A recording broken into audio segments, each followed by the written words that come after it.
பாட தலைப்பே பாடம். எல்லாத்துக்கும் ஒரு பாடம் வேணும் இல்லையா? பாடம் படிச்சுக்கிட்டோம்னா தான் வாழ்க்கையில் முன்னேற முடியும். இது எல்லா விதத்துலேயும் பொருத்தமானதாக கூட இருக்கும். வைரமுத்து நமக்கான பாடத்தை என்ன சொல்ல வராரு அப்படின்றத நம்ம பார்க்கலாம்.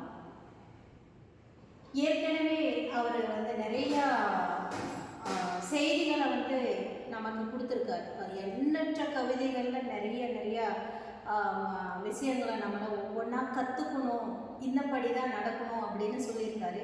இந்த கவிதை தொகுப்பில் என்ன பாடம் நம்மளுக்கு கற்பித்து கொடுக்குறாரு அப்படின்றத நம்ம பார்க்கலாம். நீதிமொழி சொன்ன ஆதிமொழி எது?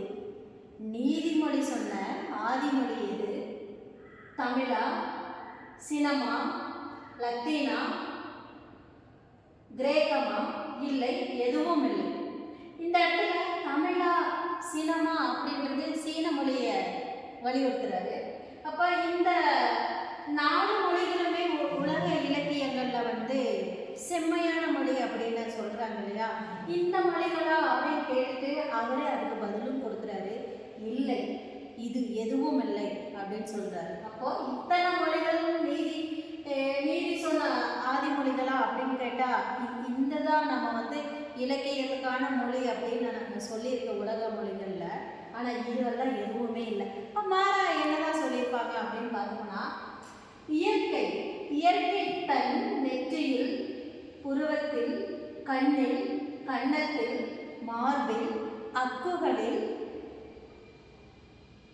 எழுதி வைத்த நீதியைத்தான் மனிதன் மொழிபெயர்த்தான். நம்ம மனிதனாகிய நம்ம செய்கிற ஒவ்வொரு செயல்களையும் நம் முகபாவனம் இருக்கு இல்லையா? எல்லா விஷயங்களையுமே ஒவ்வொரு விஷயத்தை தான் நம்ம வெளிப்படுத்தின விதத்தை மொழியாக மொழிபெயர்த்தான் மனிதன் அப்படின்னு அழகாக சொல்கிறாரு. இதெல்லாம் எப்படி கிடைச்சிது அப்படின்னு பார்த்தா, இயற்கை தான் நமக்கு ஒவ்வொரு செயல்களிலும் ஒவ்வொரு மொழியை கொடுத்தது என்பது அப்படின்றத நம்ம இதிலிருந்து புரிஞ்சுக்கலாம். அப்போது இயற்கையை நம்ம எப்படி பேணி பாதுகாக்கணும் அப்படின்றத நம்ம தெரிஞ்சுக்கணும்.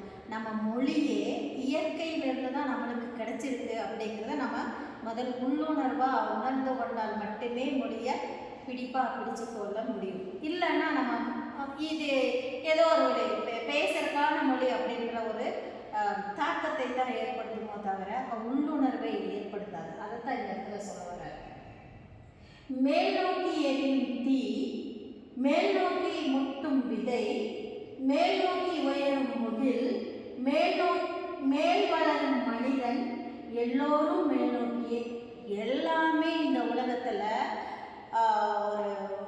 ஒரு எதிர்மறை சிந்தனை இல்லாமல் நேர்மறை சிந்தனையோட வாழணும் அப்படிங்கிறத சொல்கிறது. அப்போ எல்லாமே உயர்வான இடத்துக்கு போகிற ஒரு சிந்தனையை கடைபிடிக்க வேண்டும் அப்படிங்கிறத சொல்லுது. அப்போது சொல்கிறாரு. எப்படி சொல்கிறாரு? மேல் நோக்கி எரியும் தீ எப்பொழுதுமே தீயானது கீழே பார்த்து எரியாது இல்லையா? அதுதான், அது எப்பொழுதுமே வானத்தை நோக்கி தான் எரியும். அதுபோல் விதைகள், ஒரு விதை பூமியிலிருந்து விளையும் பொழுது, அது முளைக்கும் பொழுது வானத்தை நோக்கி தான் முதல் இந்த இலையை தரும் இல்லையா? மொட்டுக்களை தரும். அடுத்தது மேல் நோக்கி உயரும் முகில். இந்த வானத்தில் இருக்கிற முகில்களெல்லாம் இருக்கு இல்லையா? அந்த மேக கூட்டங்கள் எல்லாம் எப்பொழுதுமே மேல் நோக்கி போனதுக்கு அப்புறம் தான் மழைப்பொழிவை நமக்கு தரும். அதை நம்ம மனசில் நிறுத்தி கொள்ள வேண்டும். மேல் வளரும் மனிதன் எப்பொழுதுமே கீழ் நோக்கி போகிறது இல்லையா? ஒவ்வொரு வாழ்க்கை படிநிலைகளையும் ஒவ்வொரு முறையும் அவனோட வளர்ச்சி என்பது மேல் நோக்கி தான் இருக்குமோ தவிர கண்டிப்பாக கீழ் நோக்கி இருக்காது. மேல் நோக்கி வளரும் முயற்சிகளை மேற்கொள்ள வேண்டும் அப்படின்றாரு. எல்லோரும் மேல் நோக்கி. இவை அனைத்துமே இந்த உலகத்தில் மேல் நோக்கி தான் வளரும் ஒரு நுட்பத்தை அழகாக கூறுகிறார். அப்போது மனிதனும் ஆகட்டும், செடி கொடிகள் எதுவாக இருந்தாலும் மேல் நோக்கி வளருமே தவிர கீழ் நோக்கி போகாது அப்படின்றத சொல்கிறார். அடுத்தது என்ன சொல்ல வர்றாரு அப்படின்னா, எப்பொழுதுமே எதிர்பக்கம் ஒன்று இருக்கும் இல்லையா? ஒரு பக்கம் இருந்தால் அதுக்கு மாற்றாக இன்னொரு பக்கம் இருக்கும். கீழ் நோக்கி பொழியும் மழை மட்டும் பொய்த்து விடில், மேல் நோக்கி வளர் பூமியில் ஏது மழை சொன்னது. இது எல்லாம் மழை என்ன சொல்லியிருக்குன்னா, எல்லாமே என்னை சார்ந்துதான் நீங்கள்லாம் இருக்கீங்க அப்படிங்கிறத அழகா சொல்லுது. கீழ்நோக்கு பொழியும் மழை மட்டும் பொய்த்து விடும். இந்த மழை மட்டும் வரலை அப்படின்னா அந்த உலகத்தில் எந்த ஜீவராசியும் உயிர்ப்புடன் இருக்காது. அது மனிதனாகட்டும், பறவைகளாகட்டும், செடி கொடி மரங்கள் எதுவுமே உயிர் வாழ தகுதியற்றதாகிவிடும்.